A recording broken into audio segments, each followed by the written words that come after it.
This week, the email was about how to deal with the coming recession. And in that, firstly, the discussion is, it is still an open question what's going to happen next with our economy. We don't know what's happening with the Iran war. I got one response via email saying, like, well, how do you know it's going to be a long Iran war that causes, ongoing fuel shortages? I don't. Right? We can talk a little bit about the Iran war in a second if you guys want. We don't know what's going to happen with the Iran war, but it's out of our control. Realistically, Australia cannot extend the Iran war longer than the US and Iran ones, and we can't cut it short. What we can do is prepare ourselves, right? And if this all blows over quickly, then great. It's better, like I said, then we'd be prepared and not need it. It's good to be prepared, but it's better to be prepared and not need it than need it and not be prepared. So we should consider, what do we do? What's going to happen if this war does go on? And if this Iran war does go on and the Straits of Hormuz stays closed, then there is going to be a growing fuel and fertiliser shortage across the world, and it's going to be felt in Australia. Now, Australia gets our fuels, our petrol, our diesel, and our jet fuel primarily from East Asia. Singapore, South Korea, I think, is the biggest source. Singapore, Malaysia, a little bit from Thailand, Vietnam. None of those countries are in the war, so we're fine. Now, those countries, they do the refining, they get their crude oil from the Middle East. So they're running out of their source material. They have already started to cut back on their production and their exports. Some of those countries have already started to ban or block their exports. So there is going to be a significant wind back in the amount of fuel coming out of those countries. Now, we could try to buy a bit more from the Americas. That is possible, but it's going to be expensive, take a long time to get here, and it won't fully fill the gap. And we can fall back. John, Australia has large reserves, but they just happen to be physically in the United States. Is that right? No, that's all old news now. There's someone I put that comment up earlier. So yeah, Angus Taylor did that. We had some reserves in the US. We used them up last time we needed to tap the reserves. Now we've got just the reserves that are in Australia. So we have about a month's worth of reserves. Now, if we ration that, we can make it last for more than a month, but obviously it can't last forever. And we don't know how long the Iran war is going to go for. So, and again, that's out of our control. We also have some capacity to create fuel, to supply fuel domestically, but it's a pretty small capacity, right? So we could contribute about 20%. What now, is that like organic fuel or like we refine? We've got 2 refineries in Australia, and that the output of those refineries contribute about 20% of our refined fuel needs in Australia. But where do they get the crude from? Well, that's what is going to be my next point. Now, they actually rely mostly on imported crude. Now, most of their imported crude doesn't come from the Middle East. But even if you're not buying from the Middle East, in a crisis where every country in the world is bidding on that crude and bidding on those tankers, it is going to get harder to access that. Now, we'll probably still be able to access some crude and still be able to produce some fuel. I'm not trying to say fuel will go to zero here. We will be able to produce a little bit, but we're talking 10 to 20% of our needs. That's not enough. And we will still be able to import some because Singapore and South Korea aren't turning off the taps entirely, and we could get a bit from America. But even with the optimistic scenario, if the war continues and the Straits of Hormuz stay closed, we are going to have a shortage. Right now, hopefully the war doesn't continue. So hopefully this is all just preparing for something that doesn't happen. But if that happens, we are going to have a shortage, not just of fuel, but also of fertilizer. Right, because urea, I think import about 70% of our urea, which is used in fertilizer and also to keep diesel trucks running properly, 70% from the war zone. And our backup option for urea and our previous supplier is China. And China has banned exports of urea to increase their domestic stockpile at the moment. So that's going to be the shortage of fuel and fertilizer, if the war continues, is going to be pretty unavoidable at some point. And then we're going to just have to face the reality of what to do. Now, that's by way of scene setting. My question is, we should start thinking now about what comes next. Because I don't think the government has a track record that shows they make careful, nuanced, wise decisions when they're under pressure and in a crisis. Right? I think they've consistently shown they fail that test. So perhaps if we start thinking this through earlier, before the shit hits the fan, we might be in a better position to push back against stupid policy when it happens. So a couple of things that the government is probably going to do that we should be aware of isn't going to work. One is you will inevitably hear calls for stimulus spending.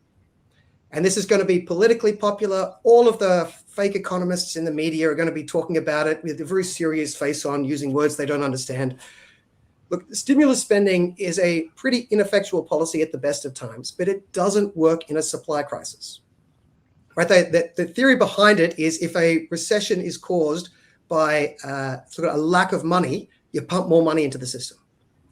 This coming recession, caused by a lack of fuel and fertiliser, I mean, production goes down, prices go up, transport industry is hurt, mining industry is hurt, agricultural industry is hurt, tourism industry is hurt, airline industry is hurt. That recession is caused by a supply shock, not a lack of money, but it's a supply shock. And that can't be fixed by just throwing more money into the system. And this stimulus is going to be very... there's going to be a high incentive to do it. Everyone will be calling for it. Everyone will want a handout. The politician will think, look, I look busy. You know, it's what Kevin Rudd did during the GFC. I give out money. I look busy. I look a great authority leader, and I get to buy votes at the same time. It is bad policy. It will not work. It rearranges decks in the economy. It takes money from one sector and gives it to another. But the recession is not caused by a lack of money in the economy. It'll be caused by a supply shock. You can't fix it by just throwing money into the economy. You can only rack up billions of dollars more debt, leave that to the next generation with all of the interest payments that have to go on top of it. So that's the first thing. We need to start now saying when this recession kicks and everyone starts calling for a stimulus package, no. Right? A stimulus package is not the answer. Likewise, some people will say we need quantitative easing, the RBA should cut interest rates to zero, print money out the wazoo. Basically the same argument. Right? If the recession was caused by a lack of money, perhaps, right?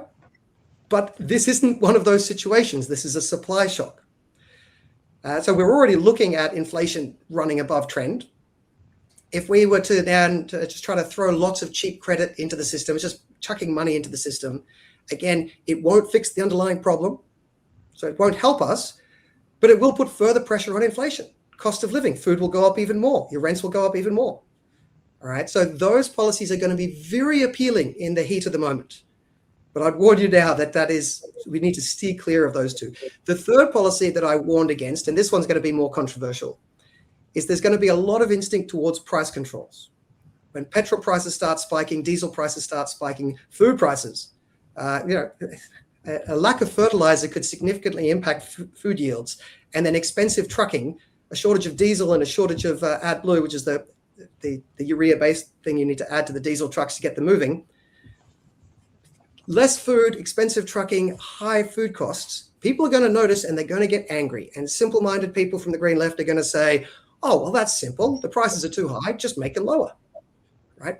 Price controls nearly never work, but they're always popular in a crisis. So let's think it through now, work out that it's the wrong thing to do now so that when the crisis hits, we are not tempted.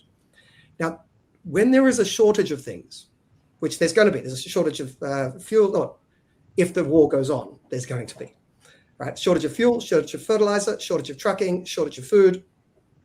When that happens, you have to ration because there's just not enough stuff. So you have to ration. That's how it exists in reality. If there's not enough stuff, you need to ration it out. Now, one option is rationing through price, and the other way is rationing through political decisions. Now, they both sound like they could be, 6 of one, half a dozen of the other. There is a reason why the price mechanism is generally a useful thing. And that is when you ration through price, what it does is the high price incentivizes the extra production. Like it speeds up the point in which you boost supply and get back to not being short of stuff. And it also ensures that things go to where they are most needed, right? So supply goes to where it's needed, which is quite important because if you don't do that, then you're not helping those people by keeping their price down. You are making sure they can't access that stuff at all. Because price controls don't magically make more stuff exist, right? So that first thing, it incentivizes supply to increase and go to the right places. And it incentivizes some people to decrease their use of things because the price gets too high. But it means those products are available at a higher price. But in an emergency, when it really matters for the people who are like shit hits the fan situation, the products are there. Yes, you have to pay too much and it'll hurt. But it's better for those products to be available because other people haven't used it up when they didn't really need it. So I would argue that the price mechanism remains the best mechanism as yet ever devised in humanity to be able to ration the distribution of goods in a society. And we shouldn't forget that when a crisis hits. Nearly every example of attempted price controls has backfired, and people walk away later going, oh, it didn't work. Oh, the last 100 experiments didn't work, but I thought the next one would, but oh, whoops, it didn't too. This one won't as well. So preemptive warning. Stimulus, not a good idea. Cheap money, not a good idea. And price controls, not a good idea. And all of those suggestions will be coming later this year if the Iran war continues. So be on the lookout for those, argue against them. So what can you do? Well, firstly, it's perfectly possible for a politician not to act, right? I mean, it may not be in most politicians' DNA. I know we have a politician in the room, but this is for everyone else except yourself, John, and for your boss, Michael. But it is possible for a politician just to not act. They should only do things when they make things better. Acting for the sake of looking busy might be a good way to get re-elected. It doesn't necessarily make the country better. But if a politician feels the need to act, there are some things they could do that would help the country. None of these ideas will fix the short-term supply shock, because that is exogenous. It comes from outside Australia. We can't control the USA. We can't control Israel. We can't control Iran. Right? And no amount of huffing and puffing and banging the table and sending one boat over to Iran, none of that will change the outcome. We just have to accept there's going to be a supply shock. It will hurt.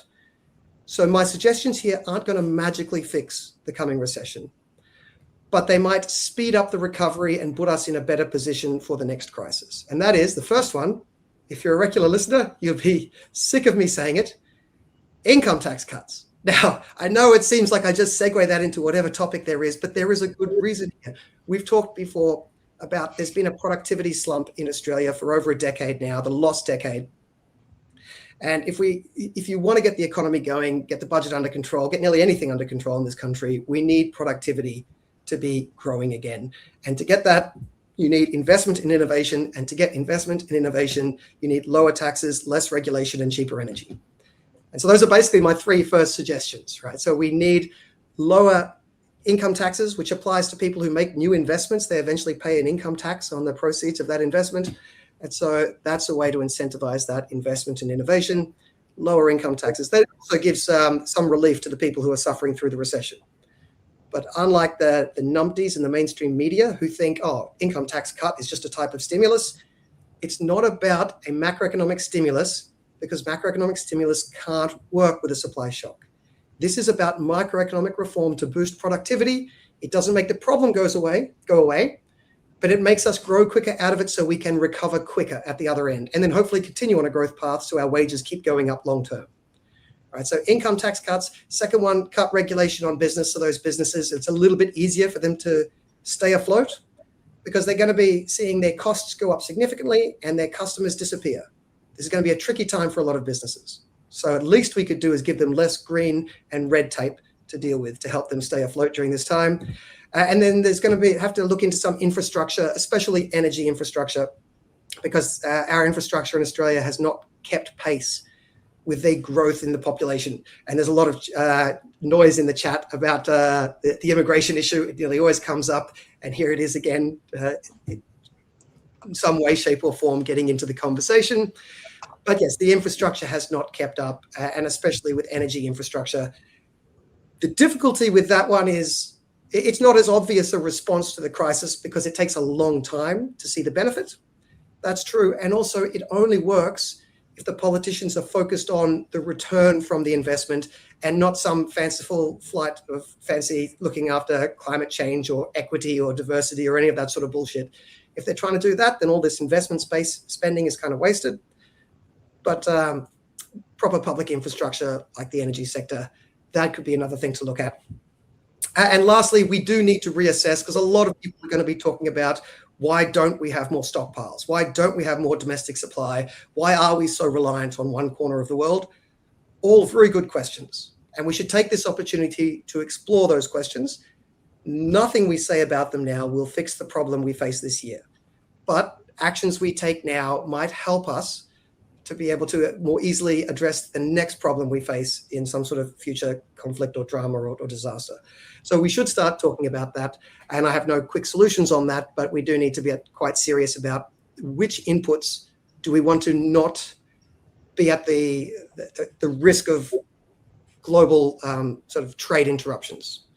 And fuel and fertiliser might be high on that list, especially as we experience what we're about to experience. So that is the pitch in this week's newsletter, preparing you for the good and bad possible responses to the recession, and I guess indirectly helping people come to terms with the fact if the war continues, this may be a tricky year for a lot of families. And I don't say that to make you scared. I say that so that you can be pre-warned. And if you are pre-warned, you'll be in a better position to deal with whatever happens. And meanwhile, let's just hope the Straits of Hormuz get open soon and we can be prepared for a problem that didn't happen. And I'll be fine with that too.